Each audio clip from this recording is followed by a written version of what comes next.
Assalamualaikum warahmatullahi wabarakatuh. Waalaikumsalam warahmatullahi wabarakatuh. Saya Putri Agama Sayanti, NIM 012. Di sini saya akan mempresentasikan fase perkembangan anak. Fase perkembangan anak yang pertama yaitu aspek kognitif. Menurut Piaget, kognitif sebagai adaptasi pada seorang anak dalam mengartikan objek maupun peristiwa pada kondisi sekitar.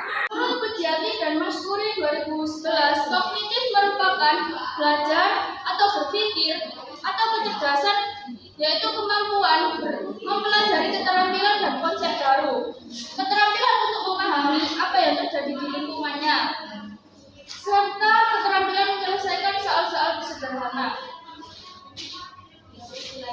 Tahapan kognitif menurut Piaget, 1 sensori motor, usia 0 sampai 24 bulan.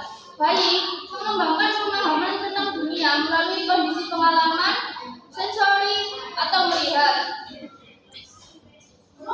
Dengan tindakan motorik, menggapai dan menyentuh.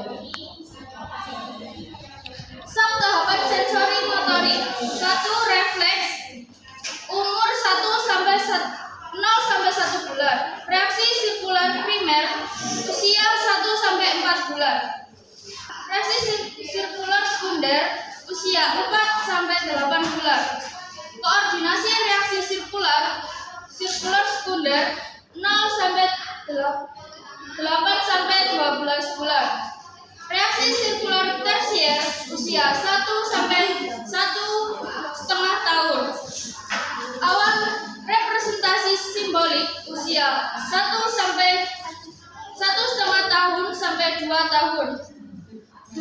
Praoperasional, usia 2 sampai 7 tahun.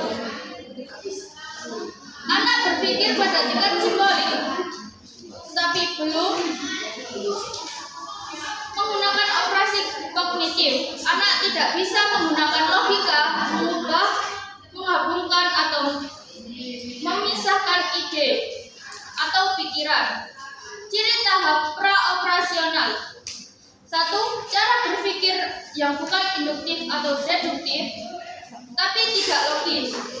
Anak mengenal hubungan sebab akibat secara tidak logis. Ketiga, menganggap semua benda itu hidup seperti dirinya. 3. Operasional konflik, usia 7 sampai 11 tahun.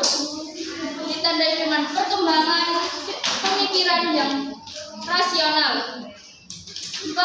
Operasional formal, usia dari 12 tahun sampai dewasa, memperoleh kemampuan untuk berpikir secara abstrak dan memanipulasi ide di kepalanya, bisa berpikir kreatif, menggunakan penalaran abstrak dan membayangkan hasil dari tindakan tertentu. Tahapan kognitif menurut Lev Vygotsky. 1. Peraturan diri. 2. Percakapan pribadi. 3. Zona perkembangan proksimal. 4. Scaffolding. 5. Pembelajaran kooperatif. Adapun faktor yang mempengaruhi perkembangan aspek kognitif yaitu 1. Genetik, 2. Lingkungan, 3. Peran orang tua, 4. Nutrisi, 5. Mindset. Yang kedua adalah fase perkembangan aspek bahasa. Pengertian bahasa menurut KBBI adalah alat komunikasi yang digunakan oleh seseorang untuk pergaulannya. Tahapan menurut Ahmad Susanto 2001, yaitu yang pertama pre-linguistik dari usia 0 sampai 1 tahun. Tahapan pertama yaitu 1 sampai 6 bulan, yaitu anak mulai nangis dan tertawa. Tahap 2 usia 6 sampai 12 bulan, anak mulai bisa berbicara dan berjalan. 2. Tahapan linguistik. Tahapan yang pertama dari linguistik yaitu usia 1 tahun, yaitu mulai menyatakan makna keseluruhan frasa atau kalimat dalam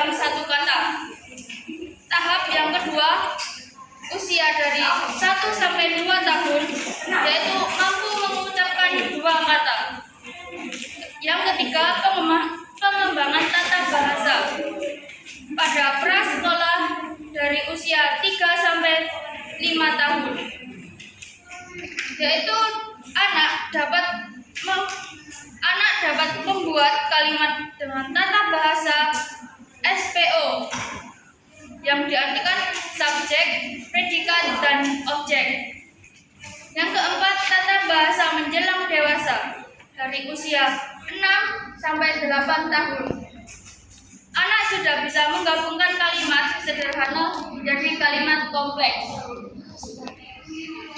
Yang kelima, dari usia 9 sampai 10 tahun, yaitu suka berkomunikasi, suka mencari alas perhatian, dan mampu meluapkan emosi. Adapun faktor yang mempengaruhi aspek bahasa yaitu yang pertama kesehatan, yang kedua intelijensi, yang ketiga status sosial ekonomi, yang keempat jenis kelamin, yang kelima hubungan keluarga, keenam kondisi fisik, dan yang ketujuh stimulus. Kesehatan pada faktor yang mempengaruhi aspek bahasa yaitu anak yang mengalami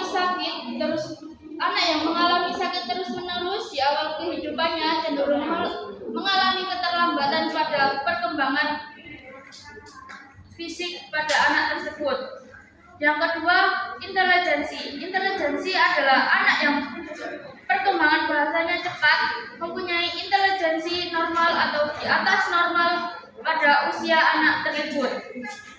Yang ketiga, status sosial ekonomi. Status sosial ekonomi disebabkan perbedaan kecerdasan atau kesempatan belajar. Yang keempat, jenis kelamin. Jenis kelamin yaitu mulai usia 2 tahun, anak perempuan lebih cepat perkembangannya daripada anak laki-laki. 5. Hubungan keluarga. Kurangnya kasih sayang dapat menghambat pertumbuhan anak dan fisik anak tersebut. Yang keenam, kondisi fisik. Anak yang cacat atau anak yang berkebutuhan khusus, perkembangan bahasanya akan terganggu. Yang ketujuh, stimulus. Stimulus dari orang tua seperti membacakan buku, menyanyikan lagu, dan menuntun cara baca pada anak.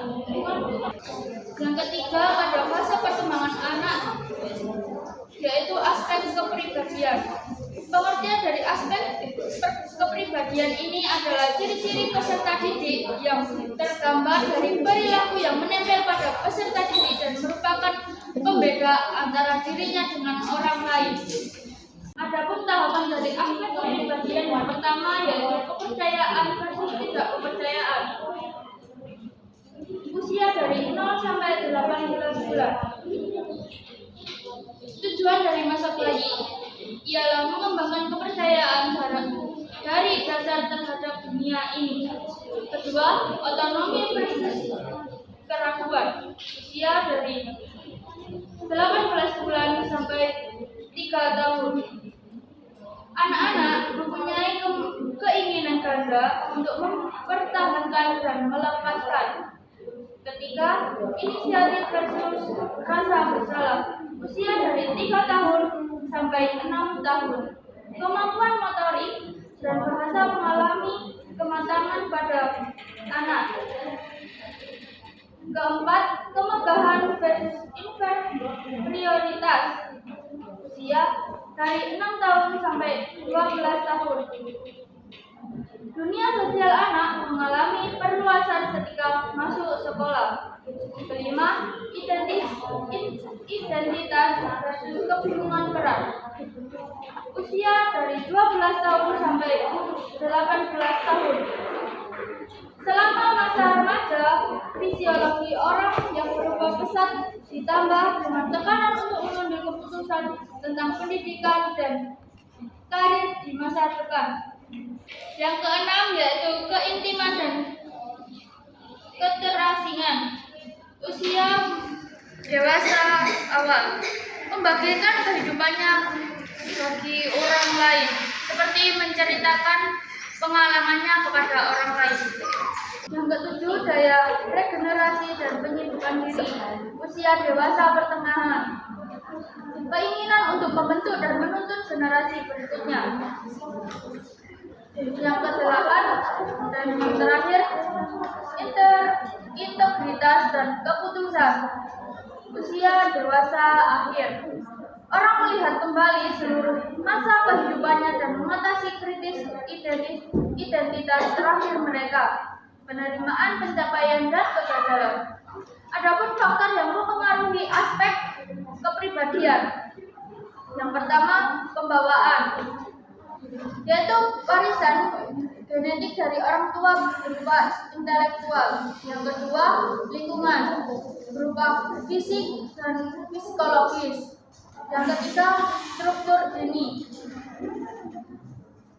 Yang keempat, kesehatan dan kesejahteraan. Yang kelima, pendidikan. Aspek yang terakhir yaitu aspek sosial. Menurut Sukamto 2015, yaitu suatu interaksi sosial tidak akan mungkin terjadi apabila tidak memenuhi syarat. Yang pertama, kontak sosial, yaitu proses yang dilakukan oleh dua orang atau lebih dengan melakukan komunikasi baik secara verbal maupun nonverbal dengan maksud dan tujuan tertentu. Kedua, komunikasi, suatu hal yang dilakukan oleh dua orang atau lebih untuk mencapai suatu tujuan yang tertentu. Menurut buku Perkembangan Belajar Peserta Didik karya Rifda Eliasni, perkembangan sosial adalah kemampuan peserta didik untuk menyesuaikan diri terhadap norma-norma yang berlaku pada masyarakat dan kemampuan untuk saling berkomunikasi dan bekerja sama.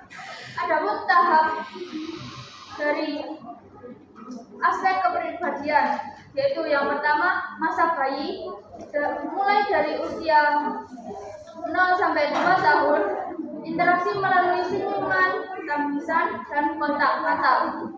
Yang kedua, masa kanak-kanak awal, usia dari 2 sampai 6 tahun, mulai bermain dan dengan teman sebaya, belajar berbagi, bergantian, dan bekerja sama dalam permainan. Ketiga, masa kanak-kanak akhir, usia 6 sampai 12 tahun. Mulainya memahami norma dan nilai-nilai sosial. 4. Masa remaja, usia 12 sampai 18 tahun. Interaksi yang kompleks melibatkan hubungan emosional yang lebih dalam seperti cinta pertama. 5. Masa dewasa awal, 18 sampai 40 tahun. Fokus pada hubungan jangka panjang seperti pernikahan. 6. Masa dewasa madya, usia 40 sampai 65 tahun. Fokus pada keluarga dan masyarakat seperti mendidik anak dan berperan di lingkungan sekitar. Dan yang terakhir, ketujuh, masa lansia, usia 65 ke atas. Fokus ke keluarga dan teman dekat.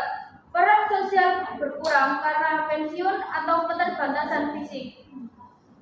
Adapun faktor yang mempengaruhi aspek kepribadian yaitu yang pertama, lingkungan keluarga, harmonisan keluarga, kondisi ekonomi, sikap dan tradisi keluarga.